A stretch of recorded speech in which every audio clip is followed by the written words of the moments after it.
Hey y'all. How you doing to cousins?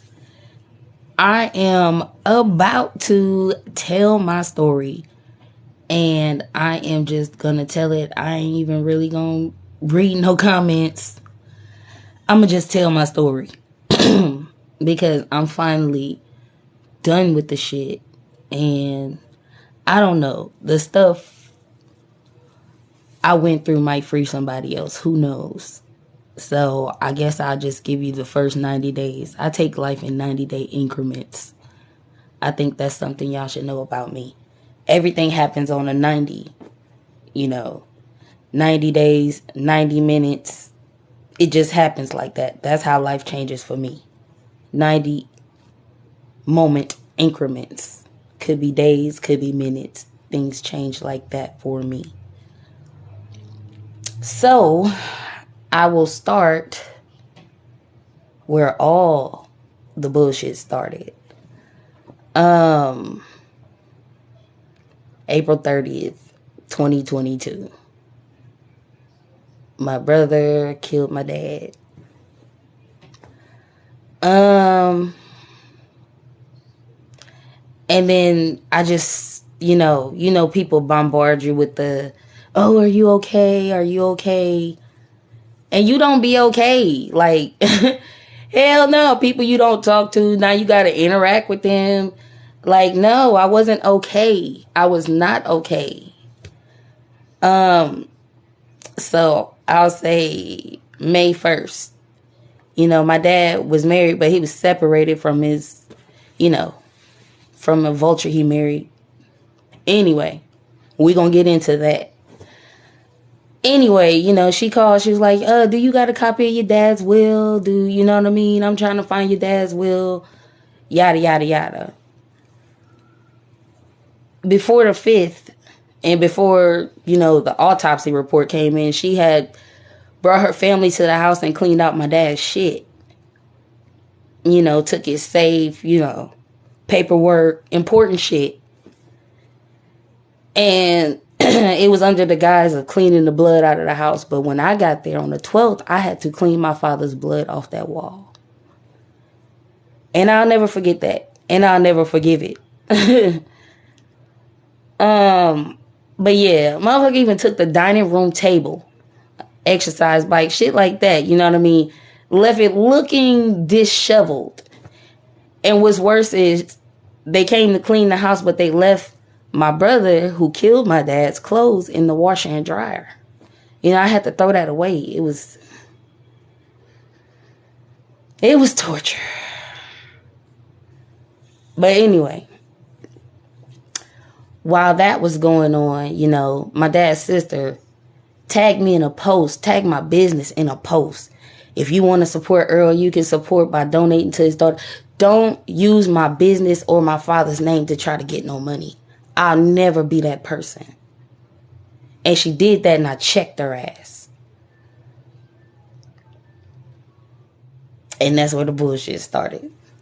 So all the while, you know what I mean? Me and my dad's wife, we ain't never had no issues, but I knew they were separated. You know what I mean? Yada, yada. But she started talking weird. Like, oh, all I want is your dad's car. And, he left the house for his kids and grandkids. So, you know what I mean? Everybody knows that. Everybody knew that. But you'll be surprised the shit people do. I'm working through it. But anyway, so now I'm trapped in Georgia in my dad's house where he died. You know what I mean? And we trying to figure out what we gonna do. Is a whole bunch of paperwork. And now I gotta pay for the funeral. And I'm like, well, shit, that wasn't discussed before I got here. But I'm like, all right, it's my dad. You feel me? So I was like, yeah, I signed a promissory note. Like, yeah, I'm gonna do that. I'm like, yeah, we can go get it notarized at any bank. That didn't happen. Oh, there was a bigger plan at play. So now, you know what I mean, I'm starting to get this funny feeling like, why is, you feel me, I'm just trying to get through the funeral and motherfuckers is trying to make money. You know what I mean? Trying to sell t-shirts with his face on it. And I'm looking at all this tacky shit that he hated go on. Not to mention, my dad wanted to be buried in Chicago next to his mother. For him to be cremated is just disgusting. Disgusting. But greed knows no limits. So anyway, his wife's supposed to do certain things. She don't, you know, she just not showing up, not answering. I'm like, okay, what's going on? You feel me? Like, my brother get in town. He kind of slow, but, you know, he's still my brother, whatever. I got to babysit him. So now I'm stuck trying to grieve, trying to get my kids over the fact that we in the place that he died. You know what I mean? And motherfuckers is doing stuff to agitate me. And one thing about me, I'm combustible. And I will combust you right in your mouth. Like, it's like that. You feel me? It's like that. But anyway, so, you know, his wife called me the day of his viewing and was like, your brothers and them come into the house to pick through his stuff. I'm like, why would you do that? You feel me? Like, why are you giving away his stuff?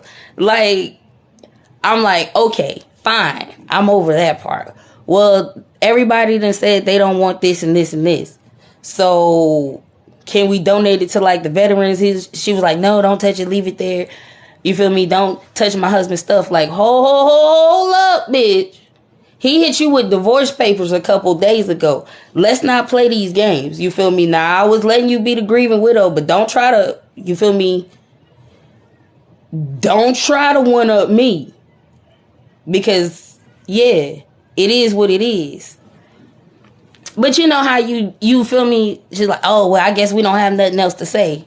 I'm like, you know, it takes something little for somebody to show you what they on. So, yeah, next day is the funeral. We got to go to the funeral.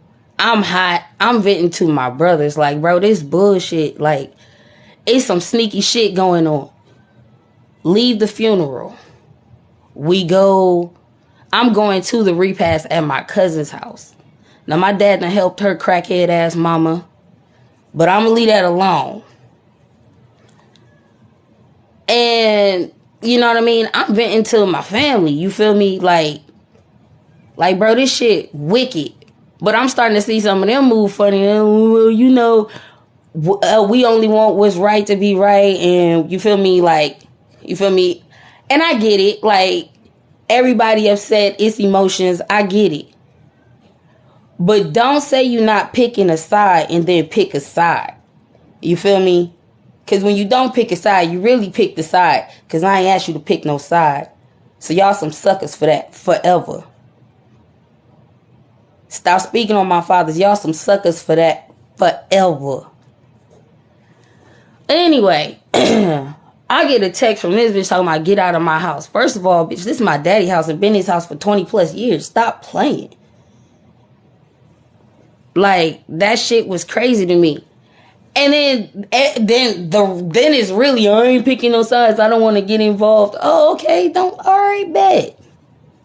Every step of the way, it was bullshit. First time she tried to put an eviction on my record. Lawyered up. Beat that. Second time she tried to sue me. Lawyered up. Beat that. But what really got me is the probate case. And that is a story in and of itself. I'll tell it another day. Of dealing with my grief and dealing with my dad actually being murdered by my brother, who I didn't like. I never liked that nigga.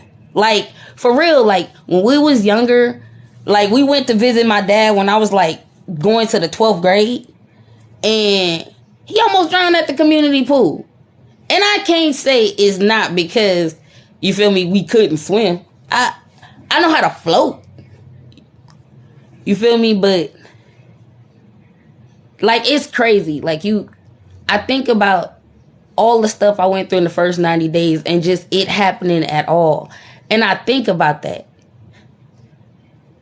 And I think about, like, if you know how you go through that, if I could go back and you feel me, I'll be wrong forever.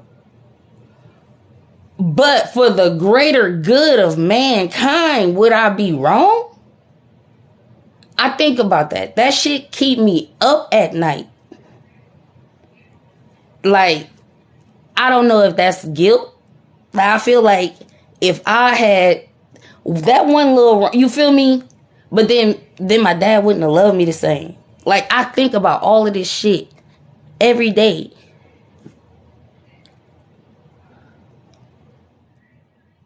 And you know what? I'm still mad about. I'm still mad. My dad gave to so many people that really didn't care about him outside of what he did for them. Like, in that first 90 days, like, that's the part of the first 90 days that still sticks with me. Like, that's the part that get me down so bad sometimes I can't focus.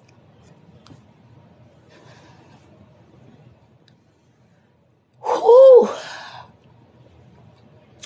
But I'm going to be chronicling this shit. And I'm going to be telling y'all what's been going on, because y'all watched the mob grow while that shit was going on.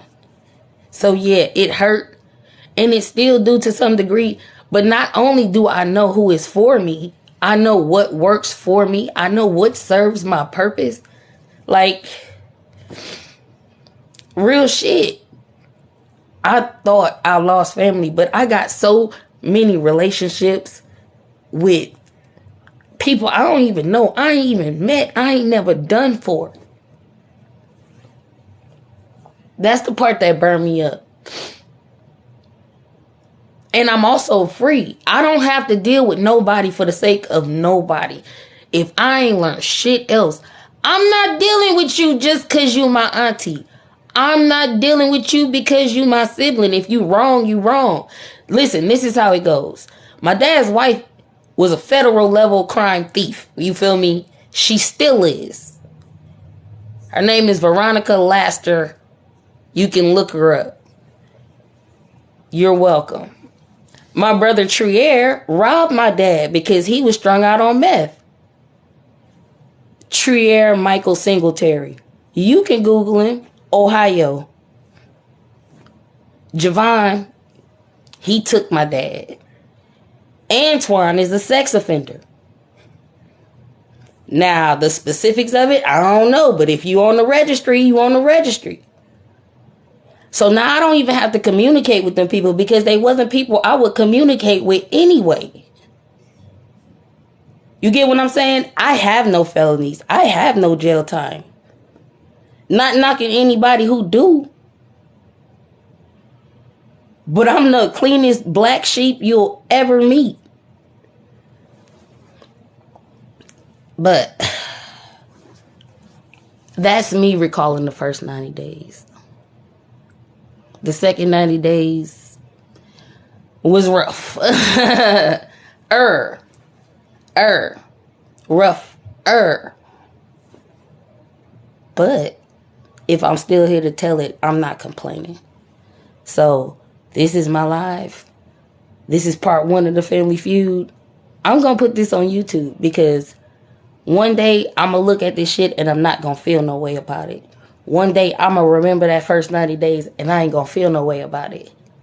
But right now, I still feel a way about it. Booker T. Washington, I hear you, bruh, but fuck all that. I don't love them people. I don't hate them people either. I nothing them people. And the fact that I don't have to deal with them people, hey, I'm grateful for that. That is the light at the end of the tunnel. I see you trying to agitate me, so I'm going to just let you find your way up out of here, because I can't do that. I can't do that. You know. But I'm finally at the end of it. I'm finally done with it. And I will be telling y'all how I'm done with it. I was just going to go to YouTube, but I couldn't sit still and record this. I was just like, you know what? Because I'm not going to be authentic. I'm going to stop. Make sure I ain't crying. You feel me? Keep my thug on. But you know what? I'd rather y'all watch me ugly cry and tell the truth than be a beautiful liar. I never want to be that. But I don't want you to pity me either, because even in those first 90 days, I met a lot of y'all. And a lot of y'all got me through that second 90 days. So, I guess this is my redemption tale. I thought it was going to be my villain origin. But my villain origin was kind of like, I think I got pushed off my skates when I was like 7. Ever since then, I've been a bully. Like, nobody's going to just do me any kind of way. And then I grew up. And I realized sometimes getting your lick back look like giving up. And that's another part that keep me up at night, because, whoo, I don't want to get a proverbial lick back. I want to get my lick back. But sometimes getting your lick back look like giving up. That's where maturity come in. That's where your knowledge come in. That's where your wisdom come in. So I got that. You know what I mean? I got that. Can't nobody take that. You know, I was fighting for something that was taking peace. Taking peace. You know what I mean? It was taking my patience. They say the enemy come for to steal, kill, and destroy. I'm a preacher's kid, so that's my reference. But it tried to destroy me. It didn't. Tried to kill me. It didn't. Still, meh.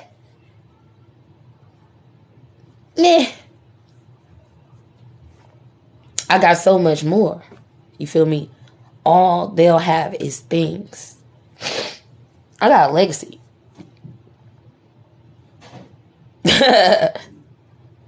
My son is in ROTC. You feel me? My youngest look just like my dad. I'm good. If I ever get discouraged, one got my dad's eyes and one got my dad's courage. I'm the one with the wisdom. I'm going to pass it on. You feel me? We are not talking about God. We are not talking about God. It's always one trying to Bible thump. Like, where do that even come from? Anyway, y'all watching me. I'm just recalling the first 90 days. Just the first. That's from the phone call to what? To the first subpoena. Yeah. First phone call to the first subpoena. Yeah. That's it. That's all I got. I feel a little bit better. I've been doing this shadow work journal. Well, let me not lie. I have a shadow work journal. But the first page says, what do you see when you look in the mirror? And for real, until this morning, I did not know.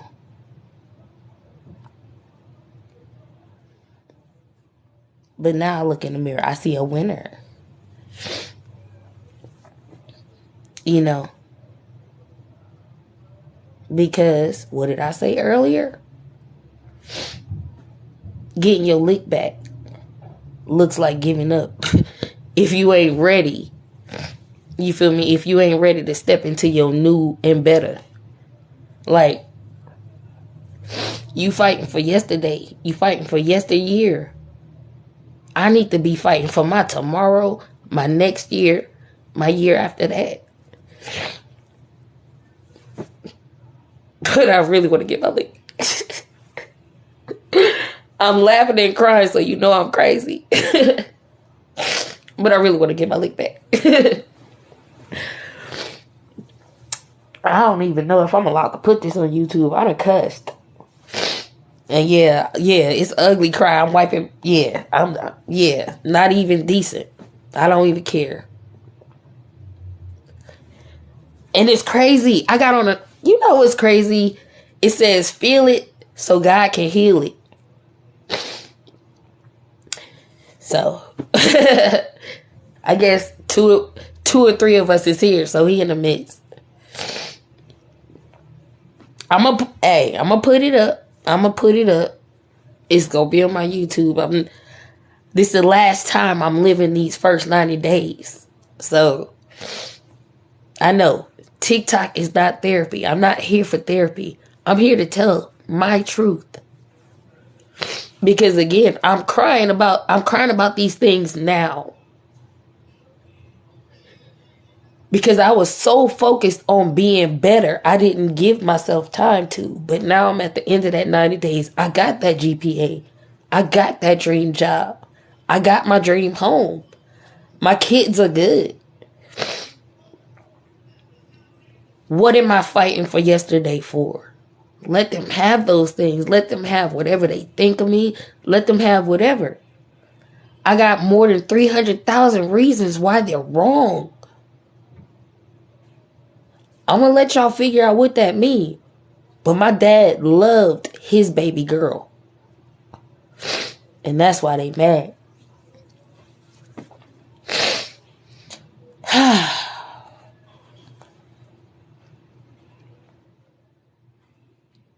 And now I'm good. Now I can stitch up the wound of that first 90 days. I can stitch it up. I can put it away. I can heal. I can, you know what I mean? Sew it up, stitch it, let it be a scar. It's going to fade. I know how to use cocoa butter. I don't have to live in that first 90 days no more. The second going to take a little longer to get to. And I don't even know how to do no damn story time, so I don't even know how this going to come out. Whatever. It is what it is. But thank y'all for letting me be me, and thank y'all for letting me grow through this. I said grow through it, not go through it. Life made me go through it. I had to go through that.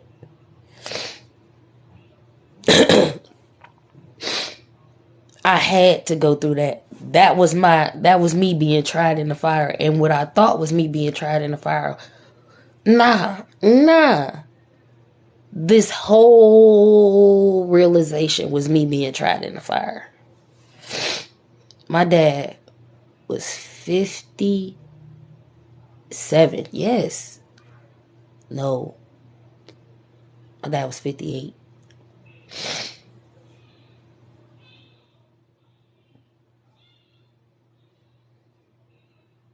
Yep, he turned 50, just short of his 59th birthday. And he turned 60 this year. So, yeah.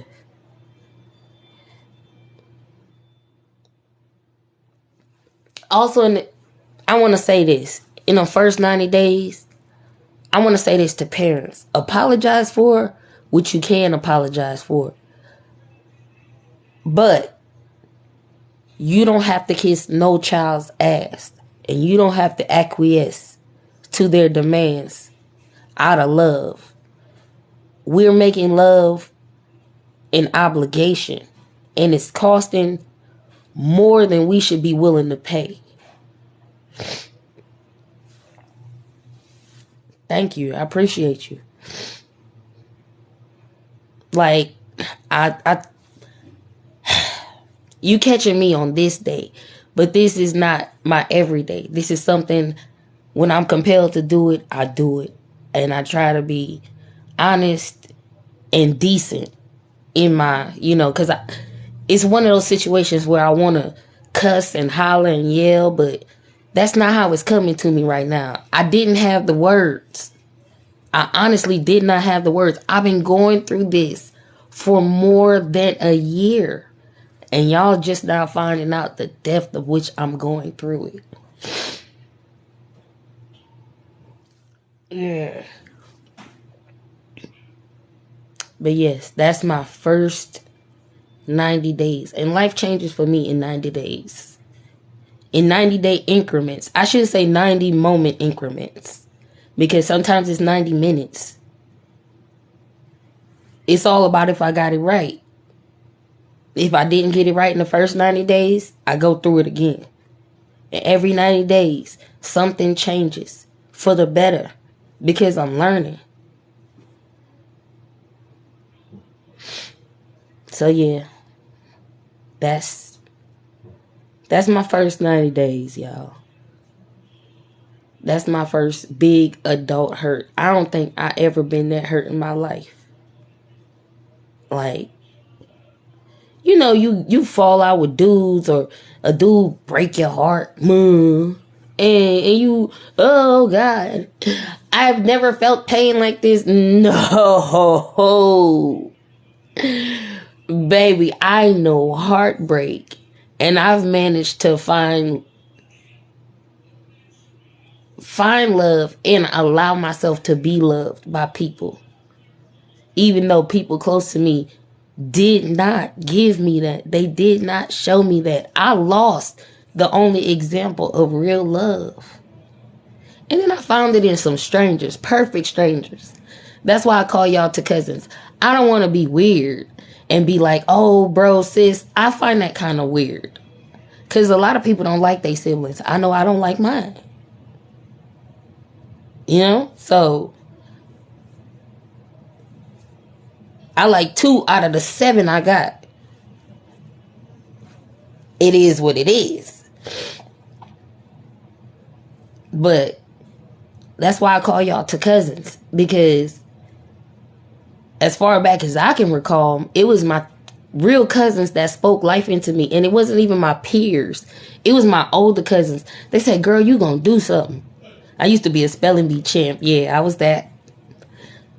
They said, girl, you gonna do something. You gonna be smart. You gonna run somebody's business. I run my own. And they proud. They wear my merchandise. They buy my merchandise. Like, that's my mama cousins, though. Like, you know what I mean? But they do that for me. And it was them people, you know what I mean? Like when my dad was gone, even before my dad was gone, it was them people that was loving me. And I had to lean into that. I stopped looking for love and start tapping into my reserve. And that's when I found out what it really was.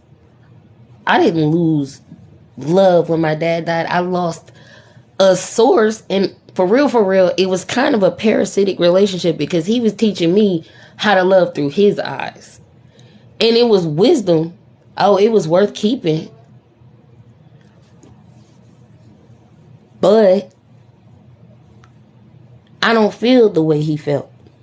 And I don't think the same way. And he knew that. And he respected that. And so I learned how to love for myself. I love people for who they are. Not what they can do for me. In fact, I'd rather stay away from people I can't do anything for. Because what kind of life is that? You just around, shits and giggles is not going to do what you need to do in life. No disrespect, but it's like going to church, paying tithes, and feeling the same. You ain't supposed to leave the house, know where God is, feeling the same. But I ain't gonna get too deep. This is part 1. If you missed anything, you can catch it on the Mob YouTube. You can catch it on the Mob YouTube. And even though I don't F with this person, this was just in time. This is the last time you'll see this shirt on my page. Feel it so God can heal it. That's some words. That's a song. Y'all have a good one. I'll talk to y'all later. All right. Love you.